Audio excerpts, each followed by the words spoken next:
Hi, this is Keith from ShipWrightSkills.com, and we're building a ram's horn sled together. This is part 2, so if you haven't watched part 1, please do. This is a sled that I got the idea from primarily Swiss and German sleds from around the turn of the last century, and I thought it'd be a fun way to get out and enjoy the winter. If you want to build one too, you should build one right along with us. So at this point, you have most of the structure of the sled together, so you should take it apart and knock down all the edges. Now that you know where the legs hit the skis and all that, it'll be pretty obvious. And you sand with the grain. You've already sanded to 120, so I just sanded to 150, everything with the grain carefully, and prepared it for dye staining. At this point, you want to think about the deck boards. So they have angles cut on them to match the angle of the ski. So I just brought my sled back over to the lofting, and then I took my bevel gauge and transferred the angle directly off the lofting onto the seat board. Then I laid the seat board onto the lofting and transferred the end cuts onto the seat board, which was, pretty easy. No measuring tape. And then I just set the bandsaw to the angle that I picked up off the lofting. So you could set your jigsaw like that, or you could use a spoke shave, but that's how you get that angle. I didn't want to cut the curved end with the chop saw, so I used a hand saw. Once everything was sanded with the grain to 150, you could stain if you want. I went with stain just because I thought it would be fun. You could just leave it natural if you want. You could also paint it. So at this point now, I'm thinking about putting the Kevlar on the bottom of the skis. I went with Kevlar. You could use steel or bronze or brass or whatever you want. But I just went with Kevlar because I thought it would be fun and interesting and light for pulling uphill and durable too. So we're using Total Boat high performance epoxy, and I'm using a flux brush to wet out the wood. And they always drop little bristles, so you'll see me pulling bristles out. But and then you gotta really work the epoxy into the Kevlar to make sure that it's firmly bonded to the wood, that it's not sort of floating on top of it.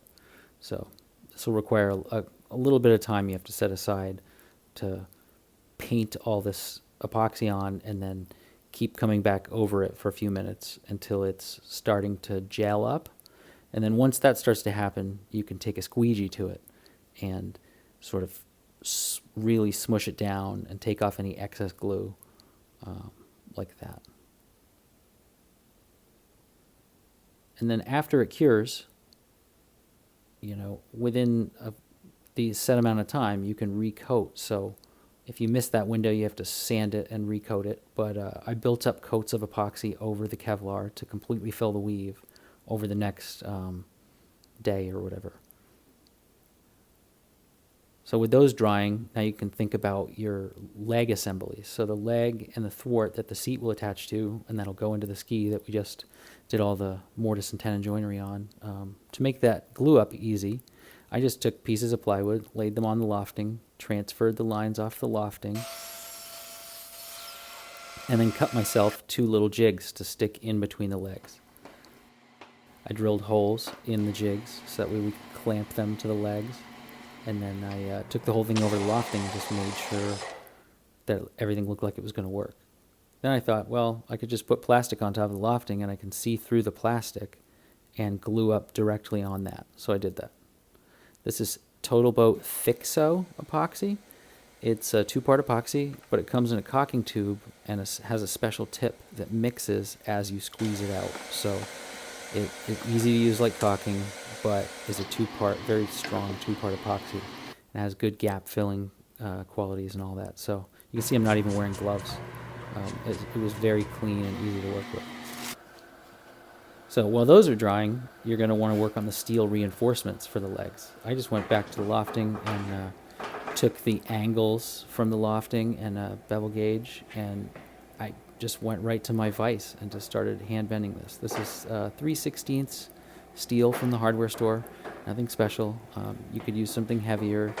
You could use a bender or whatever if you want, but I just wanted to keep it simple, so that's what I did. This is a nice old-fashioned wrench. Actually worked perfect for this job. With just a clamp. You don't need any special equipment. It's fine.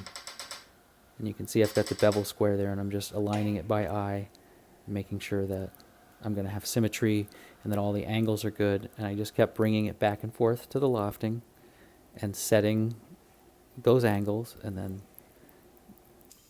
it was very easy.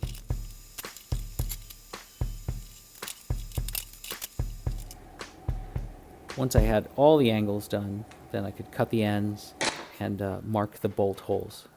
So by having the bolt holes marked ages ago, there's no question about where they are. So you just take those off the lofting and go over to your drill press or your hand drill or whatever you do, and drill those holes.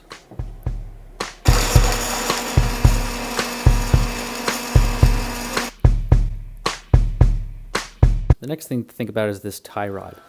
So by drilling square through the ski, the tie rod will have to be bent at an angle to match the ski. If you visualize it in your head, that's how that would have to work. And then additionally, I wanted a kink in the middle of this tie rod so you could tow it with a rope from, a person could tow it with a rope. And it would be in the center if you wanted it to be. So I started by making the center bend and then going back to my lofting and figuring out what that angle was. It's right there on the lofting, so it's pretty straightforward.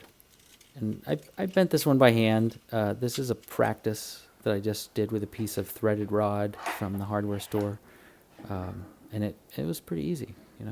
It's a compound bend though, so you want to think about it because you want the part of it to be horizontal and you want part of it to match the skis. Then the stainless steel came, and I did it again in stainless steel. So here I am doing it in stainless steel with just a wrench and your eye, and that's all you need.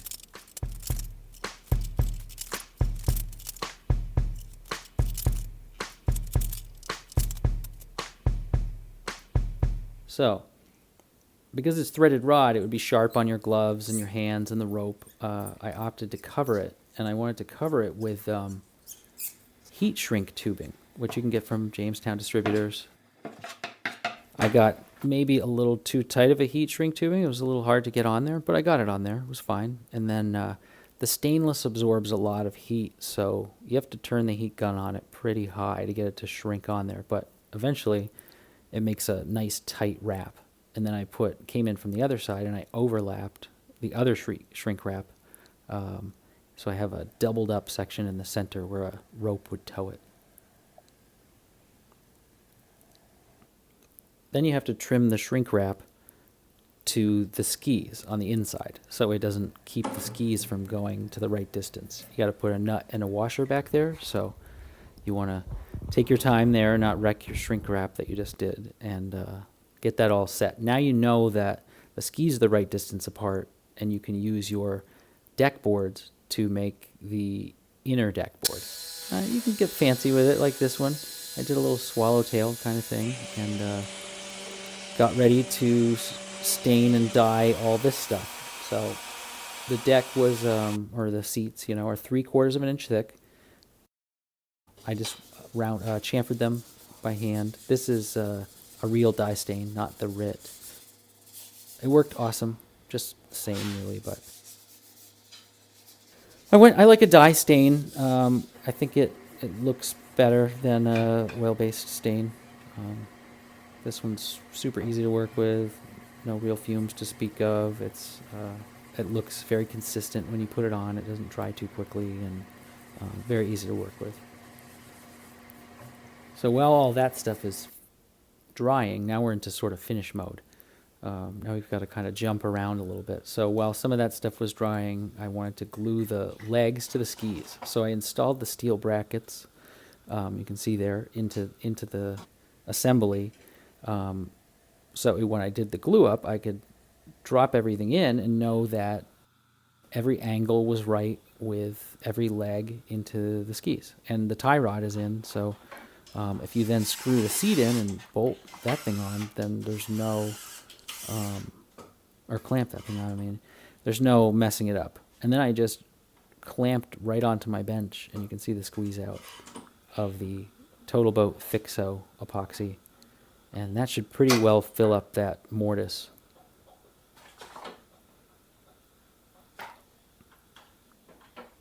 Then I just cleaned up all the little glue from all the corners, and I'm using a nice beveled gauge there for some reason. But the next thing to do while it's clamped up is to get ready to bore through this end of the ski here and then through the seat board. This is a very important connection. It wants to be centered on the seat board, which is only 3/4 of an inch thick. So you have to think about how you're going to lay that out and transfer everything on there. It's a critical one because you don't want to mess up these parts at this point. So I like to get the thing started with a little tiny drill bit so I know that I'm dead center. And then I just clamped a square on and use a long drill bit from the hardware store that's called an aircraft bit, and use the square to show me that I wasn't going to be going off course. And dead center, both of them first try. So because this hole is straight and the ski is angled, you have to kind of carve away a little bit of wood on the bottom. That's a 2 cherries gouge that I absolutely love. Quick, very easy to do. So there, now you can see that the carriage bolt will actually sit flat on wood, even though the ski isn't flat. And you do it on the other side, and it's just as stressful as the first time. But if you do it the same way, and you did a good job on the first one, you'll do a good job on the second one. Then you want to bolt the skis on. So it's pretty easy because the holes are already there. You just want to carefully drill through and make sure that you're not blowing the side of your ski out. So I used a block, I clamped it on there.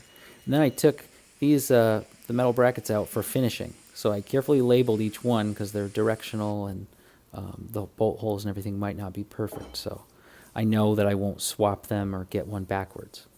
And then I wiped the steel down, cleaned the steel up, wiped it all down, and then used a primer and a enamel to hand paint them with just a flux brush. And I wanted to get fancy, so I got out some of my MAC brush pinstriping brushes. And I'm an amateur, but it's a lot of fun, so I just thought this would be a fun place to put a little extra decoration. And if you're, still learning, it's easy. You just wipe it off and put it back on. It's just enamel. It's no big deal.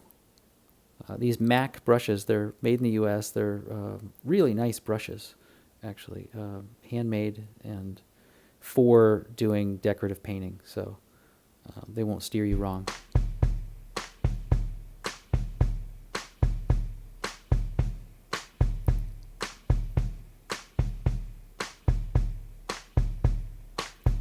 Looking pretty good, huh?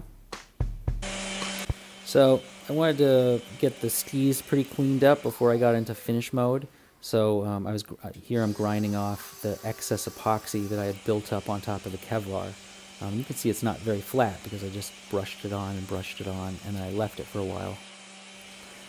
And then now's the time for finishing, so you clean up those skis and get them smooth as could be, because they're skis. So you want them to be as perfect as they can be on the snow as you can get them. So no sharp edges, stuff like that.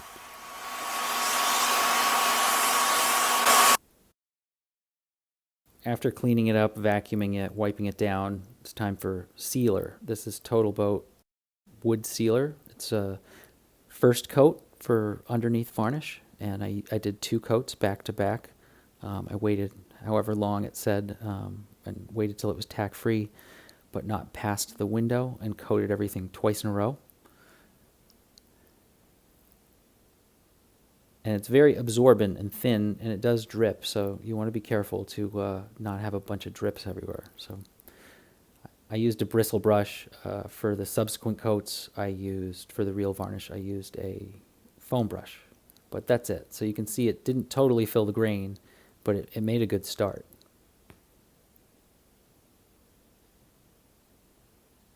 So then I gave everything a quick scuff the next day with sandpaper and then Scotch-Brite. That's kind of my method. I use a 320 sandpaper and then red Scotch-Brite and try to make everything look like sea glass. That'll give you good adhesion, good tooth for the varnish. So this is the first coat of varnish going down. And you want to just kind of maintain a wet edge. And I used Gleam 2.0 varnish for this project. And it's Gleam. Yeah, it gleams for sure. So after several coats, you'll start to see that the grain really starts to get filled in. It gets very glassy. And at that point, you want to just keep building up coats until you're happy with it. So when I was, time to put the hardware back on. I got all this stainless hardware from Jamestown Distributors, and it looks beautiful.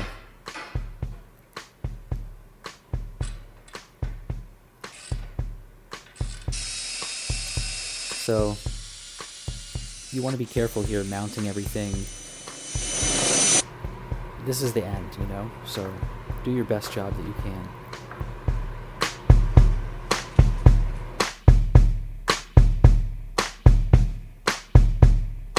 So the next thing to do is to put a tow rope on it.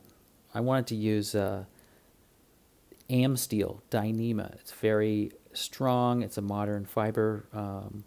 It's just so fun to work with, and it looks really cool, and it's not absorbent and all that good stuff. So I thought it would make a nice tow rope. Unfortunately, my camera's a little out of focus there, but you get the idea. It's a splice that Samson recommends. I got the Samson splicing kit from Jamestown Distributors, and it's really easy if you just follow their instructions to make your own nice splices. This certain splice with this material requires a lock stitch, so I got some sailmaker's twine out and tied a lock stitch. I want to thank Total Boat and Jamestown Distributors for supplying everything for this build, from the hardware to the paint, the glue, you name it. Go to their websites and get the goods. I'm also working on a build-along comic and a blog on my website at shipwrightskills.com and Shipwright Skills on Instagram.